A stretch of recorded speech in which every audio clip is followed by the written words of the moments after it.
Oh my gosh, I'm so excited to be here. I say that, but I am just thrilled to have Denise Collison with us today. Denise is such a good friend, and I have so much respect for you as a leader, and I really want to dig into that today. So welcome, Denise. Oh, thank you so much for having me, Susie. And you know that respect is absolutely mutual. And I owe a lot of who I am as a leader to you from working with you so closely over the last 2 years. So right back at you. Wow, thank you. Yeah, it has been a really great journey. And I think we both subscribe to investing in others, and that just seeing the growth of somebody else just brings so much delight. That's just kind of what gets me excited. So I want to talk about, that's a great topic to talk about, but it's funny whenever I tell people about you and your leadership, and even just to describe, you run a $3.8 billion. I do. Billion people. Whenever I say that, people go with an M or a B. And that's just the area that you run within the organization. So tell me about that journey. How did you get here? And what was leadership like for you now through your journey and now? Yeah, well, I'll just give a very quick summary about the journey because it's obviously been a long one, but I started at my company 2 days after I graduated college, and it was really just meant to be a holdover, a way to make some money so I could go back to school and get a degree. I wanted a PhD. I thought I wanted to be in therapy. I wanted to be a professor. I wanted to research. And then once I started at the company, I got the opportunity to go from sort of a customer service position into a direct sales position, which I had said, I will do anything except for sales. But then while I was witnessing for the first sort of year and a half, what sales really was, I was like, I can do this. It's just making relationships with people. I know how to do that. And so I decided to take that leap. And then, I never really turned back from that. It turned out I loved being in sales. I loved being in relationship with my customers and helping them to get their objectives, get to those objectives, achieve those things, and not ever have to compromise myself in the middle of that. I've always been, just be able to be very, very true to who I am. And that's really why I've stayed at SHI. That's one of the main reasons why I've stayed here for so long. We were a very flat organization early on. When I started, there was only 60 something people in the organization. So we were very tiny. And as we grew, as our customer base grew, as our revenues grew, we tried to maintain that small family owned, business model for as long as we can. And in some ways we still have it. But we really didn't even start layers of management until we were over almost 1,000 employees. So then we really, for the customer's sake, we really knew we needed to get into that. And so when we went into the first little layer of management, which was at a district level, I was tapped to, kind of come up into that role. And I took it on, very, very willingly and energetically. And I just realized right away that I loved being a leader because, like you and what you just mentioned, I love being part of other people's success. I love seeing people grow and develop and then achieve the goals that they want to achieve. And so I just really fell right into that leadership job, I think, pretty organically. And as we continued to grow, and people were leaving for various phases of their life, I just continued to move up. And so today I do run our entire public sector organization for our company. And that is about 760 people that report directly up to me. And like you said, $3.8 billion. And we've had a lot of growth over the last few years, both in headcount and revenues. So it's been a really exciting time for me. And I've learned my leadership style has changed dramatically every 2 years, I think. I just keep growing and evolving in how I want to show up as a leader. And so it's never gotten boring, Yeah. Yeah. I've never really settled. Yeah. What is that 2 years? Like, what do you do? Tell me how you invest in your own leadership. Yeah. A lot of different ways, by the way. I think early on it was mostly done by kind of pulling together the things that I didn't like about other leaders in my organization and making sure I wasn't doing those because I had grown up under some of these things and or witnessed them for so long that I knew that's not how I wanted to be. And so I think writing that ship for my organization early on was like the first thing that was like the first task I took on. Yeah. And then, towards probably the end of that first 18-ish months, 2 years, I started to really read a lot, ask a lot of questions of other people at other organizations who I would interact with, partner organizations, even customers. And I would just ask them questions, opinions on how they would handle a certain, problem or a question or whatever. And I learned a lot that way. I also started really to read a whole lot. Now, I've been an avid reader my whole life, and I was doing a lot of reading in personal development, things like mindfulness and confidence and, all those things. All of that helps. But I was very purposeful about books, like your book, for instance, just recently, but also, just books that were very specifically about execution, like the book Execution, Measure What Matters, giving feedback. We've talked about some of those feedback books. And so I started to really just voraciously take in lots of content, Harvard Business Review articles, just kind of wherever I could get it. And so I think that was like the second phase. And then some of it really, especially lately, has been, kind of driven through a lot of very tough questions that you have asked me, really tough questions that you've asked me that I think have helped me to shape, how I see myself as a leader and what I feel I can confidently bring to the table. Yeah. And not being afraid to, to assert those things a little bit. And I also have taken classes. I've extended that to actual coursework and things like that. So it's really kind of been a little bit of everything. But what's helped me is that I have not tried to do everything all at once. And that's why I say kind of every 2 years, like, it seems to have just fallen into this 2-year phase where, okay, these 2 years, I'm going to do these types of things. And then the next 2 years, let me incorporate some new things and some new things and some new things. And so I think it's been a journey, and I'm still on it, to be clear. I'm looking at taking some certificate classes right now in other areas that I have maybe gaps in. So I am a lifelong learner. I learn from every single person that I meet. And I just try to keep an open mind. Yeah. It's almost like your challenge. It's like the challenge that you give to yourself to do that.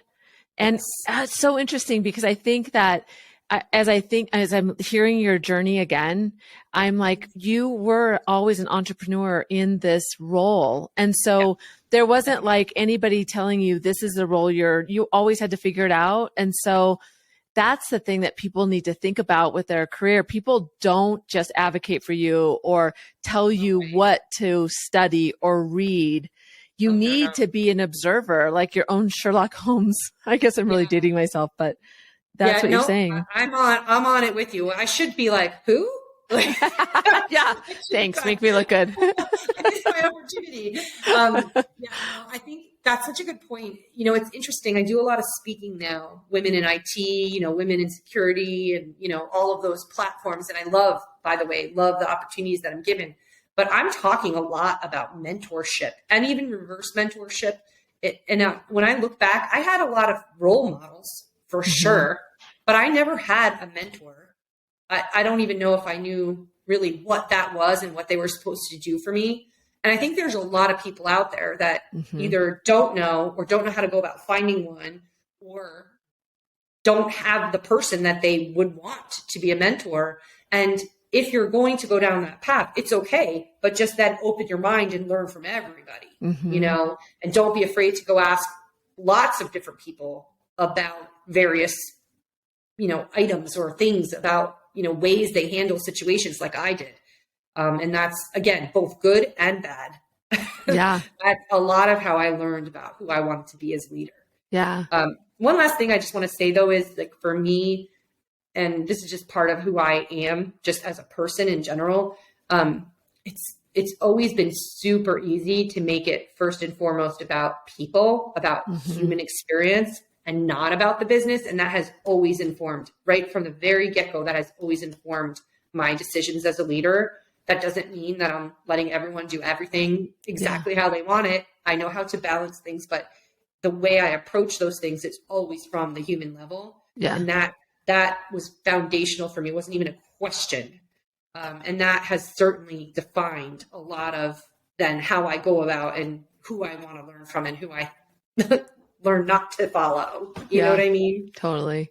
So it just strikes me that instead of going the PhD, the formal route, you still went for the PhD, but you did it as your own study. Well, I like the way you put that. I'll take it. I will give you the credentials for that. Yeah. Well, I'll tell you. Thank you. I will tell you that lifelong learner, that high expectation of developing self, that definitely runs deep. Yeah.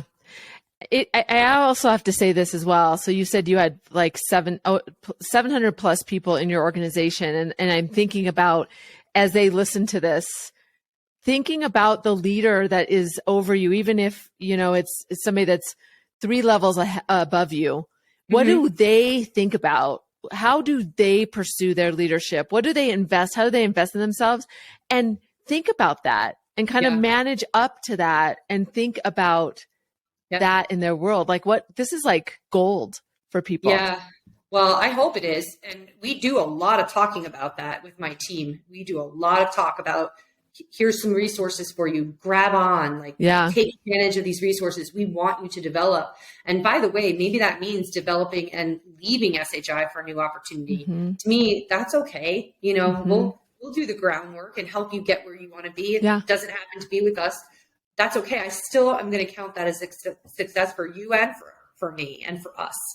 And so we make this a topic of discussion inside my business unit. And we hope that people are taking advantage of and or even bringing us ideas of what they need to develop themselves.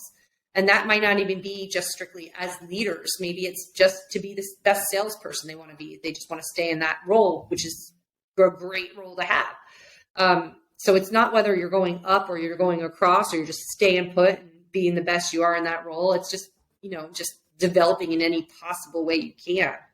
And I talk about, I think you said this before, but I talk about, take ownership. I just spoke to another group within SHI the other day, and my slide, I had 2 books up that I love to read. And at the top, the slide was called Take Ownership.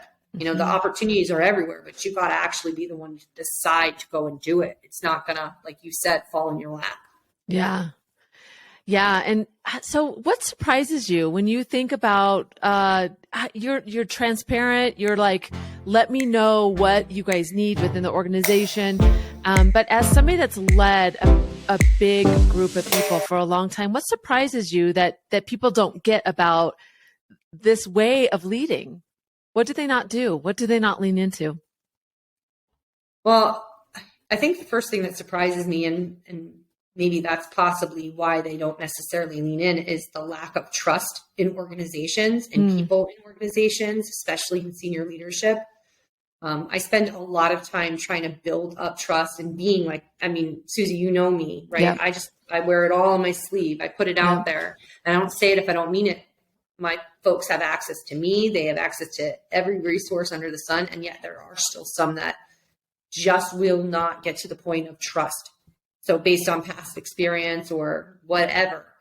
And I think that holds people back sometimes from wanting to take an opportunity for whatever reason. Like, I don't trust, so I'm not going to put myself out there, which makes me sad. I think the other thing is people are, and you know what? I'm going to say, I think this is what I did early on in my career. People are just really afraid to ask for what they need from an organization. And so they do sit back and wait until it's dropped in their lap, or they do think that someone's just going to be like, you are going to be a shining star and I'm going to take you on this journey. By the way, sometimes that happens. But in the cases where that happens, it's likely because those people are putting that stuff out there on display, not because, somebody's just like, oh, look at you. You've got to be verbal. You've got to put yourself out there. You've got to, take notes on the accomplishments that you are having and the things you are achieving, and make them known in the sense of, I want to use this as a jumping off point for more. Like, what opportunities do you have for me? And so I think it still surprises me how many people just sit back and wait. And, but I did that. And I think that's why I'm so vocal about not doing that now. Interesting. I wish I had known that then. Yeah.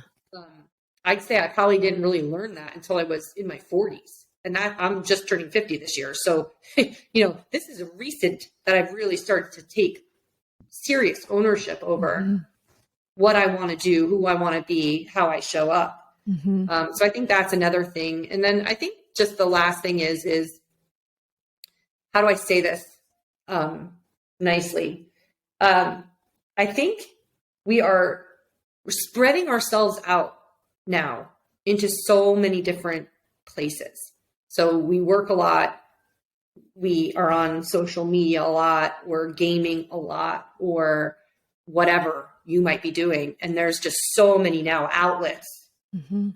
And unfortunately, in all of those outlets, we tend to push down the priority on developing ourselves and our careers in a very specific, strategic way. And we fill in the time with other things, distractions or hobbies, which I'm not saying any of these things are necessarily bad. I just think that the priority has gotten pushed down. And it's hard to reorder that, I think, sometimes, because the thing is development is work. Yes. Right? Yeah. It's not fun. It's not a distraction all the time. It's work. You've got to work at it. Yeah. And that can feel like now I'm working more, Yeah. And so I think that's the third thing that I would just say as a non-social media native. I don't have a lot of access, or I choose not to have a lot of access to social media, but I sure do have other things that I distract myself with. Yeah. I'm not working, and I am quick to try to self-police that and say, oh, way too much time's going in over here. Can I read a book, or can I go do this, or can I have a conversation with somebody, and try to move myself out of that and back into development. Oh. So I think those are the things. These are that was so good. Like each one of those sections, I just have to say, like, making space for yourself, like even if it's 10 minutes a week, even if it's a small amount, even to sit in and allow yourself to see what comes up, that alone is really important. And you're right, we don't prioritize that at all. No. In fact, there was just somebody shared with me an HBR article about that, about taking the time to reflect on what you want career-wise, just like you would gratitude reflection or mindfulness reflection. If you're doing that, it's the same thing here. You can't just say, oh, somewhere in the back of your mind, I would love to get a promotion. You got to actually let it wash over you. I want a promotion. I need these skills to get it, or I have these skills that make me right for it. And these are the things I'm going to do to get that promotion. And you got to actually give yourself the reflection time to think very purposefully about what that means to you, why you want it, why you think you'll be great at it, Yeah. But people don't take that. Even me, I don't even know if I spend that much time in purposeful reflection about what I want, know? But even if it was one thing, it goes back to what you just said too, is if you had that clarity, then you could seed those ideas to senior leadership, because why are you putting the onus on them to figure out what you want? Tell them. Oh, yeah. They're not gonna do it. They're busy. No. They don't, and they might care, but they don't have time. I can just speak from my standpoint. The things that I look at and do and consider in a day, the fires, the this, the that, I wish I had more time to be plucking people up and saying, oh my gosh, you're brilliant. But we just don't have the gift of that much time. Yeah. And it would be very helpful for people to be like, me over here, I'd love to help you with this project, or I have this aspiration. What do I do? Yeah. Because we need those people. We need them to come up in the organization. Yeah. Can you think of an example? Can you think of a story when that's happened, that you've noticed somebody in the organization and it was maybe just raised their hand or said something that really stuck out to you?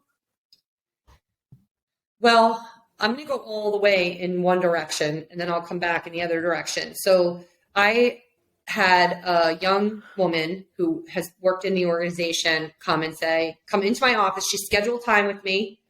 And she came into my office and she said, I'd love some advice. I'm I'm looking to be in leadership eventually. How do I get there? Do I go out to field sales? What experience do I need to round myself out in order to be prepared? And we talked about exactly what I thought it would take. And 2 months later, she applied and got a job that was on the path to getting her to where she eventually wanted to be. And now just maybe, I think it's like 2 years later, she's in that management position. Nice. She's moving into that management position. So she was what we're trying to say, what to encourage, right? What we're kind of trying to say is best practice. Like, she was very purposeful. She was prepared. She put time on my calendar. She came in there like really ready to go. And she was, love it. She was absolutely willing and capable of sharing like all that she's accomplished to this day or to that day. And I was like, yeah, let's do this. Let's do this thing, Yeah. And then she took that seriously and went out and did the things. So, and then she ended up exactly where she wanted. So that's like one extreme, and that's to me best practice, but I get it. That's hard. And I remember thinking, wow, it must have, when she left my office. I mean, I know I'm just me. I always say this, my kids would take me down 5 notches any day of the week. But for her to put time on my calendar and come into my office, I recognize that probably took a lot of courage. And yet there I am. I'm like, this is great. Come on in. Let's have this conversation. Like, I loved it.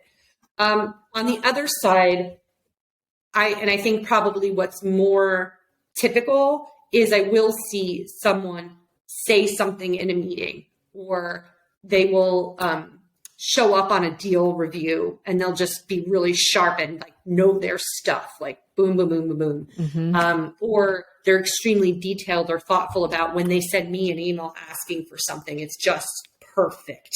Those are the kinds of things that like get my little antenna up, and I'm like, we can use people with skills like you. And then I will either go to them directly, or more likely go to their manager and say, I think you've got something special there. What are you going to do? Like, to nurture. Nice. So yeah, I mean, it's certainly easier when it's the first way, right? When they're coming right to you directly. But the second way is also good. But Susie, you've been in front of my leaders, and I think we've talked about how few people are even in that smaller group, willing to stand up and say anything. Yeah. There's a lot of fear. The fear runs deep. Yeah. Yeah, it is. It's interesting. And I don't think that when you said that, I was like, okay, what could we pull out? But I think it varies depending on where those people sit in the organization and what's inhibiting them. But that's what they need to unpack for themselves to figure out, how do they get that? How are they seen? That's what you're talking about. How do you make yourself seen? I will say though, I think you're right. They have to unpack for themselves, but I think as an organization, organizations have some responsibility. Leaders have some responsibility to encourage them to do that, and to give them the trust as much as you possibly can to say, it's okay if you do that. We want you to do that. Yes, exactly. And sometimes you've got to teach them how. You've got to give them the steps. And that's why we spend so much time talking about, because it's not innate in everyone. It is just not.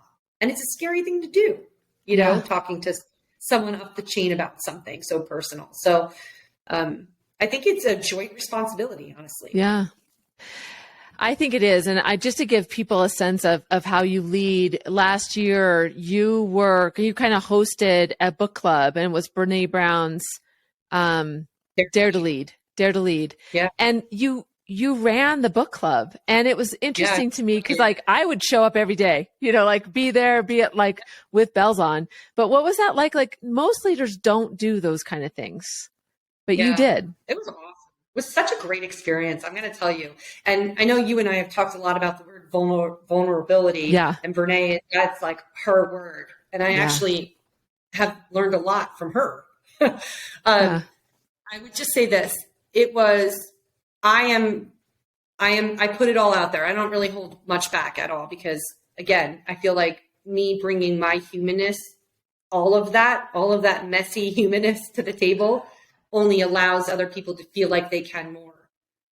Certainly there's probably some people out there like, this girl's a mess. What is she doing leading our organization? No. But I think it's really important to show everybody that yeah, I got all the same stuff you have. I've got mental health challenges. I'm tired all the time. Like, all the same things that maybe hold you back from being the best version of you also apply to me and every single other human being that's around you.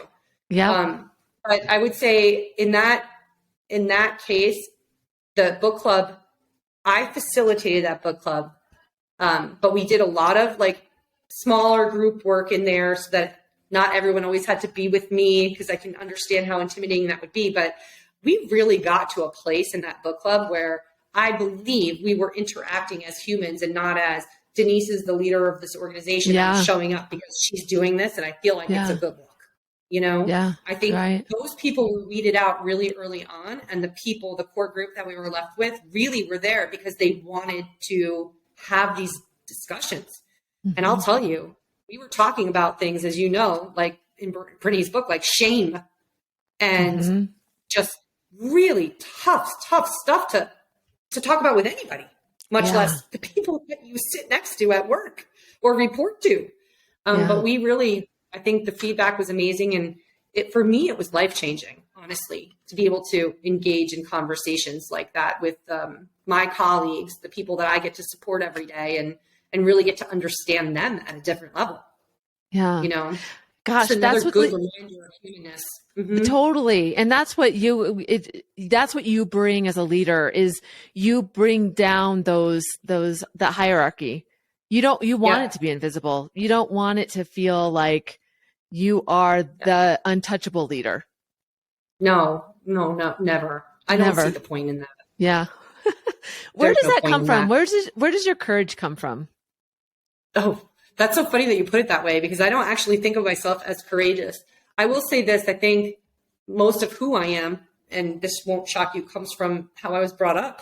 My mom and dad are just, they're those salt of the earth people that are just, they wear their hearts on their sleeves. My dad a little less, but he was your typical Irish guy, not super emotional, but they taught me who I am. And, my brothers and we were always quick if we were ever to get a little ahead of ourselves or over our skis and how important we were and what we were doing. They would just bring us right back and say, this is great. However, you're no different than the guy next door or the girl next door. So don't lose sight of that. You're all human beings. So I kind of have to credit all of that to my upbringing, which I'm very grateful for.